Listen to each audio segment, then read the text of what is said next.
Assalamualaikum warahmatullahi wabarakatuh.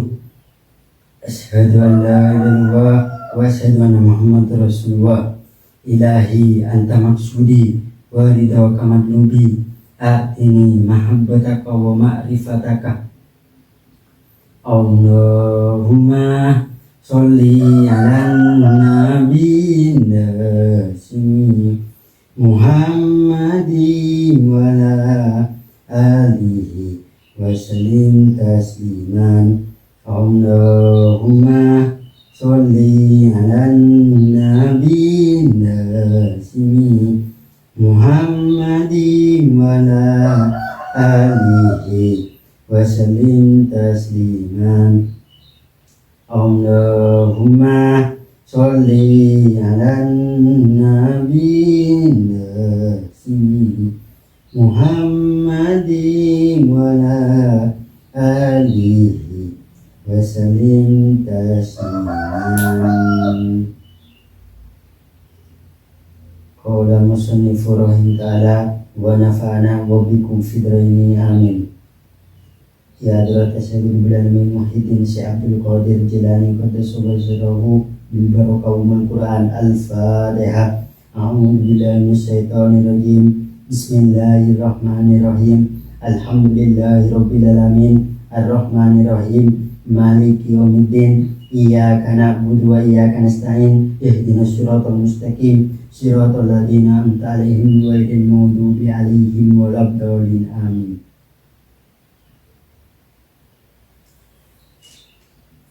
Bismillahirrahmanirrahim. Alhamdulillahi rabbil alamin. Wal 'aqibatu lil muttaqin. Wala udwana illa 'alal zalimin.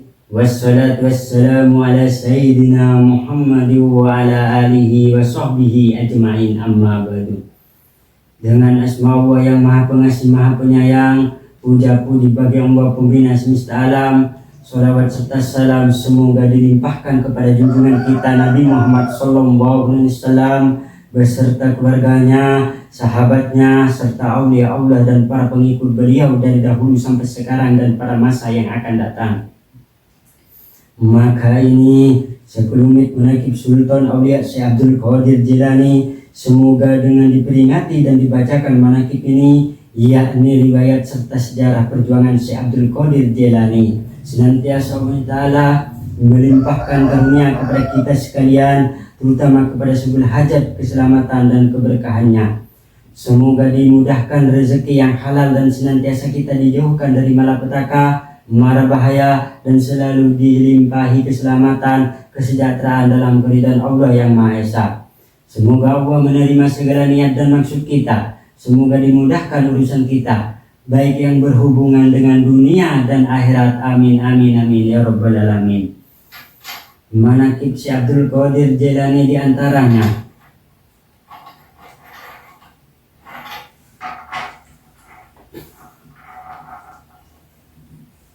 Manqabah ke-54. Syekh Abdul Qadir bertemu dengan wali pembimbing Syekh Hamad, wali besar pada zamannya beliau. Selama belajar di Baghdad, karena sedemikian jujur dan murah hati, beliau mesti tabah menderita. Berkat bakat dan kesalehannya, beliau cepat menguasai ilmu pada masa itu. Beliau membuktikan diri sebagai ahli hukum terbesar di masanya. Tetapi kerinduan rohaniyah yang mendalam dalam gelisah ingin mewujudkan diri, bahkan dalam masa mudanya tenggelam dalam belajar. Beliau gemar mujahadah, yakni penyaksian langsung akan segala kekuasaan dan keadilan Allah melalui mata hatinya. Beliau sering berpuasa dan tidak mau meminta makanan dari seseorang, meski harus pergi berhari-hari tanpa makan. Di Baghdad beliau sering menjumpai orang-orang yang berpikir secara rohaniyah dan bergaul dengan mereka. Dalam masa pencarian inilah beliau bertemu dengan Syekh Hamad, seorang penjual sirup yang merupakan wali besar pada zamannya. Lambat laun wali ini menjadi pembimbing rohani Syekh Abdul Qadir. Syekh Hamad adalah seorang wali yang sangat keras, karenanya diperlakukan sedemikian keras sufi yang sedang tumbuh ini. Namun calon gaus ini menerima semua ini sebagai koreksi bagi kecacatan rohaninya.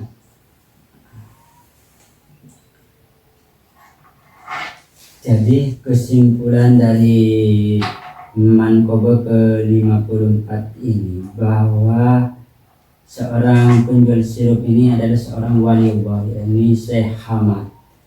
Lalu lambat laun wali ini menjadi pembimbing rohani Abdul Qadir. Jadi Syekh Abdul Qadir itu berguru. Masa kita tidak mau berguru?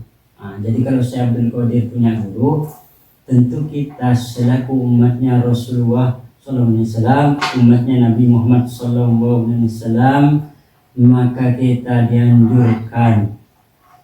dianjurkan menuntut ilmu. Thalabul ilmi faridatun ala kulli muslimin.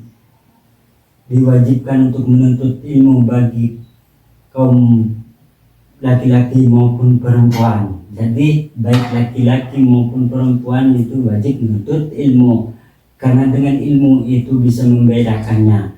Dengan iman kita bisa mengendalikannya, karena Rasulullah SAW memerintah iman juga, memperbarui iman. Sebab kalau hanya ilmu, iblis lebih banyak ilmunya. Maka jangan heran di akhir zaman ini banyak yang seperti iblis, yaitu wali setan dan dukun. Jadi wali setan itu agak mirip dengan dunia tasawuf, tetapi tujuannya bukan menjadi wali Allah, bukan menjadi wali Allah yang paham ma'rifatullah, tetapi kesaktian. Memang sih dikirnya sama dengan kalangan tasawuf, tetapi bukanlah seorang tasawuf. Itu makanya orang belajar kebatinan itu harus memenuhi syarat, yakni imannya harus kuat supaya tidak terpengaruh oleh bangsa Khodam. Lebih baik jika kita tidak mempunyai ilmu, tidak memaham ilmu agama dan imannya bermasalah, maka sebaiknya yang asal-asalan sholat, karena sholat itu tidak sepenting sholat, tetapi sholat itu yang benar-benar sholat, karena tujuan kita untuk mendekatkan diri pada Allah SWT. Oleh sebab itu, sholat itu kebutuhan, bukan sekedar tahu sholat. Oleh sebab itu kita dianjurkan sholatnya itu harus ikhlas, tulus bertuhan. Karena seorang yang bertulus bertuhan, maka pasti dalam berkeluarga pasti samawa. Karena yang dipanggil Allah Ta'ala hanya jiwa yang tenang. Oleh sebab itu istikharah itu untuk menentukan mana yang Islam, mana yang belajar Islam. Karena yang dimaksud Islam di sini adalah Islam yang kafah, Islam yang sesungguhnya. Karena di dalam Al-Quran diperintahkan untuk masuk ke Islam secara kafah. Karena di akhir zaman ini banyak orang yang melakukan kesyirikan. Itu wajar, karena di akhir zaman ini banyak yang terkena penyakit wahan. Orang yang terkena penyakit wahan itu tidak memandang apa orang tersebut berkeluarga atau tidak. Yang terpenting bagi dia itulah kehendak hawa nafsu. Orang yang tidak bisa mengendalikan hawa nafsunya, maka dia tidak memandang siapa, apakah dia punya keluarga atau tidak. Itulah orang yang terkena penyakit wahan sehingga dia melakukan kesyirikan. Karena orang yang melakukan kesyirikan maka tidak akan samawa. Jangan dikira bahwa orang yang banyak rezekinya itu belum tentu rahmatullah, bisa jadi istighfar. Jadi azab yang ditunda-tunda berarti rezekinya yang lancar, yang kaya itu bisa kemungkinan besar itu azab yang ditunda-tunda. Jadi bukan suatu nikmat, tetapi bukan suatu nikmat dan bukan suatu rahmatullah. Berarti itu teguran. Oleh sebab itu kita harus waspada, ya. Kita harus istiharah supaya hidup kita langgeng, supaya kita hidupnya samawah dalam berkeluarga, dan supaya kita lebih dekat terhadap Allah Ta'ala, supaya kita sampai menjadi wali yang paham ma'rifatullah. Karena yang kita butuhkan adalah untuk mengenal yang maha cipta, yang meniupkan ruh, yaitu Allah Ta'ala. Karena ruh itu bukan ciptaan tapi tiupan. Oleh sebab itu nikmat terbesar adalah memandang Allah Ta'ala, bukan untuk mendapatkan surga. Karena kita yang dibutuhkan adalah pemilik surga. Karena nikmat terbesar adalah memandang pemilik surga, bukan untuk mendapatkan surga. Hanya ini yang saya bisa sampaikan, kurang lebihnya mohon maaf. Apabila ada suatu kekurangan atas kehilafan saya, kehinaan saya, karena saya ini pendosa sebenarnya tidak layak, tetapi mengharap ridha Allah Ta'ala. Semoga Allah Ta'ala meridhai sehingga kita bisa sampai menjadi wali yang paham ma'rifatullah, baik yang menyampaikan maupun yang mendengarkan, yang menontonnya, sama-sama menjadi wali yang paham ma'rifatullah.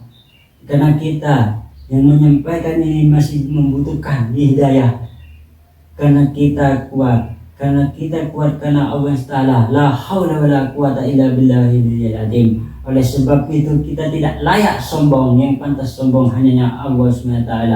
Khairun minni wa billahi taufiq wal hidayah wal ridha wal inayah. Assalamualaikum warahmatullahi wabarakatuh.